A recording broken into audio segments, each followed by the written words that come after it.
Hey everyone, welcome back to Ellie Collects, your go-to destination for all things Star Wars. Today we're diving into an epic milestone in the Star Wars comic universe. Star Wars Republic number 50, released in March 2003.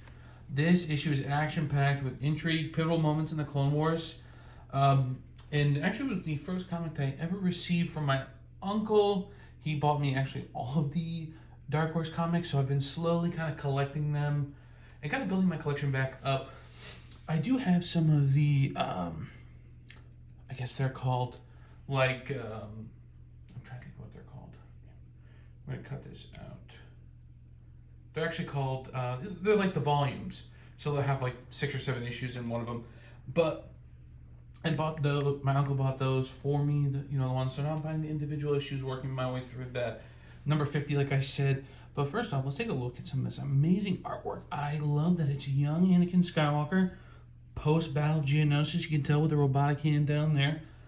But the thing I think is really important in this issue is the introduction of the ARC Trooper. First time ever being introduced in Star Wars. But if you notice, he's massive compared to Anakin. Granted, a little bit of perspective there. But I think it really tells the story of how massive and important the ARC Troopers are. And the battle for Kamino in this book is absolutely fantastic from start to finish. The artwork is very dynamic and captures the intensity of the Clone Wars, I think, and you can really feel the stakes and the tensions of the conflict here. So it was originally written by, I'm probably going to butcher the names, John Ostrander, with art by Jan Durasema, and it dives deep into the defense of Kamino. The Separatists kind of launch a surprise attack, and in this comic, there are so many Jedi, from Mace Windu to Ali Gala, Obi-Wan Kenobi. Oh, fantastic. It's not just a battle per se, but it really kind of ushers in the Clone Wars.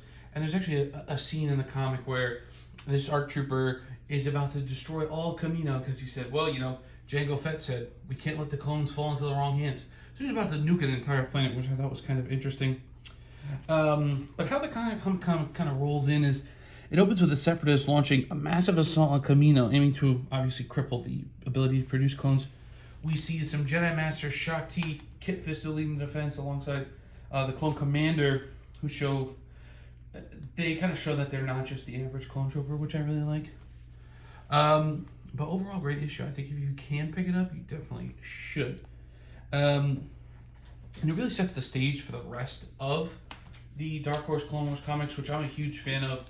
I think they're probably much better, in my opinion. Might be a little bit of a boomer take than anything Marvel puts out. I think it really gets into how gritty the Clone Wars was.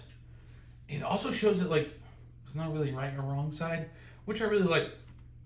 But I can't think of a better way to start. It's really just like this kind of, it's a blend of intense action, compelling characters, and really deep storytelling.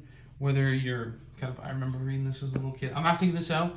I'm going to get this graded. But, throughout the video, I'm actually going to put up some, panels and show some of the scenes for the comic book. But if you can pick it up, I definitely would. I picked this up, I believe, on eBay for right around $15 with shipping to my house. The value, I guess, in air quotes, I like to say, is around $4. My kind of take on collecting to make money is, if you buy something you like and you don't pay a crazy amount, and that's individual to each person, what you're willing to pay, then I feel like you can't go wrong.